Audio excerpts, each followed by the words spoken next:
तो अस्सलाम वालेकुम गाइस, आज की इस वीडियो में बात करने वाला हूँ कुल्लू उस्मान एपिसोड 166 के बारे में। जैसा कि आपको पता ही होगा, कुल्लू उस्मान एपिसोड 166 रिलीज़ हो चुकी है और हम लोग आपकी खिदमत में उसका पहला एपिसोड उर्दू में ले आए हैं। अगर आपको हमारी वीडियो अच्छी लगी तो लाइक कीजिएगा, सब्सक्राइब भी ज़रूर कीजिएगा हमारे चैनल को।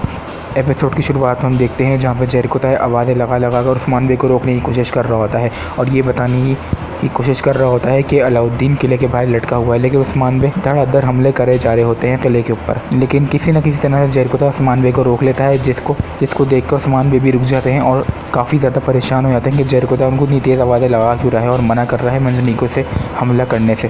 फिर जहर तय उस्मान बे को बताता है कि किले के बाहर अलाउद्दीन को लटकाया हुआ है तैफूर ने, आपके हमला करने से अलाउद्दीन को नुकसान पहुंच सकता है। पर उस्मान भी बहुत ज़्यादा परेशान हो जाते हैं और तैफूर का नाम गुस्से से लेने लगते हैं। ये सब देखकर तो ऐसा लग रहा था कि उस्मान बे मंजनीकों से हमला करके वापस कबीले चले जाएंगे, कुछ और प्लानिंग करेंगे। लेकिन उस्मान बे कहते हैं हर किले को फ़तह करने के 2 रास्ते होते हैं। फिर हमें उस्मान बे का दूसरा रास्ता दिखाया जाता है जो कि पहाड़ के ज़रिए है।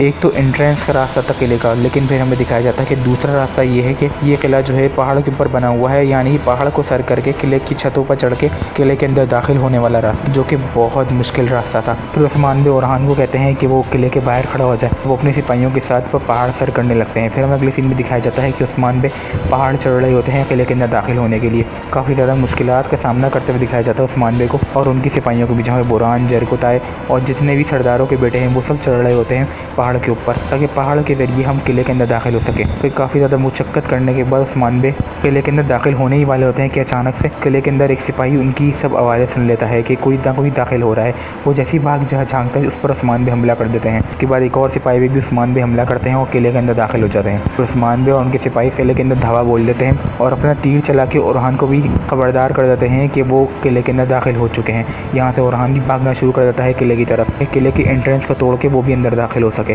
फिर अंदर एक बहुत ख़तरनाक जंग का माहौल शुरू हो जाता है, ख़तरनाक तरीके से लड़ाई शुरू हो जाती है। बादन 3 भी टूट कर हमले कर रहे होते हैं उस्मान बे के सिपाहियों पर। उस्मान बे के सिपाही भी ख़तरनाक तरीके से अपना आपको डिफेंस पे संभाल रहे होते हैं। उस्मान बे के सिपाही कम थे और बादन तीनों के सिपाही ज़्यादा थे। ये सब देखकर तैफूर बहुत ज़्यादा परेशान हो जाता है और वो बहुत ज़्यादा परेशान हो जाता है कि उस्मान बे इतना बड़ा रास्ता सर कर कैसे आ सकते हैं अंदर, उसके रहमो गुमान भी नहीं था। फिर हमें दिखाया जाता है कि बादन तीन अपने आप को बचाने के लिए ऊपर से कोयले फेंकने लगते हैं ओरहान बे के सिपाहियों पर, लेकिन उस ओरहान बे फिर भी काबू नहीं आते और किले के अंदर दाखिल हो जाते हैं। बादन तीन अपने आप को बहुत ज़्यादा बचाने की कोशिश करते हैं, लेकिन उसके बाद जब तैफूर देखता है कि उसके हाथ से मामला निकल गया है तो वो जाकर हुक्म देता है कि अलाउद्दीन को मार दिया जाए। अलाउद्दीन पर तीर बरसाने लगते हैं अब बादन तीन सिपाही और तैफूर जाकर अलाउद्दीन की चेन काट देता है, जिससे वो लटका हुआ था।